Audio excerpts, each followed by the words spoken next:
Good morning everyone, তোমরা সবাই কেমন আছো? আমি ভালো আছি। অনেকদিন পর তোমাদের গুড মর্নিং ভিডিও করলাম। আজকে বুধবার।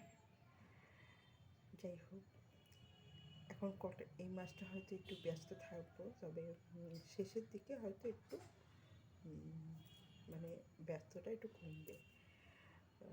কেন, 1 নম্বর হচ্ছে আমার কাজ, 2 নম্বর হচ্ছে আমার মেয়ের সামনে পরীক্ষা। 12 তারিখ থেকে ওদের উচ্চ মাধ্যমিক পরীক্ষা শুরু। তা তখন আরও ব্যস্ত হয়ে যাব। তা হয়তো এখন একটুখানি অ্যাক্টিভ একটু কম হব। অ্যাক্টিভ বলতে কি পোস্টগুলো একটু কম করব। কেন, আমার 1 নম্বর হচ্ছে আমার এই শরীর খারাপের জন্য কদিন কাজে বেরোতে পারিনি, সে বেরোতে হবে। 2 নম্বর হচ্ছে আমার মেয়ের পরীক্ষা। তা সেখানে একটু আমার সময়টা বেশি দিতে হবে।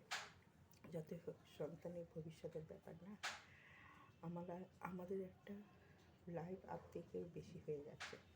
এবার ওদের হচ্ছে এখন ভবিষ্যতের চিন্তা। তা সে সাপোর্টটা যতদিন আমরা পারবো সেটা ওর সাথে দেব।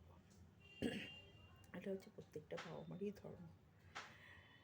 তারপরে ভবিষ্যতে কী হবে সেটা পরের ব্যাপার, কিন্তু এখন বর্তমানে যেটা আছে সেটা নিয়ে আমরা ভালো থাকবো আর ভালো করবো, তাই তো?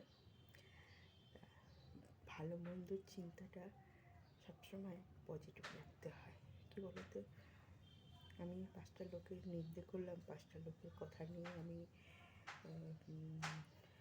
আলোচনা করলাম, সময়টা ওখানে একটু দিয়ে দিলাম, এগুলোর থেকে নিজের দিক থেকে সময় দেওয়াটা অনেকটা বেটার।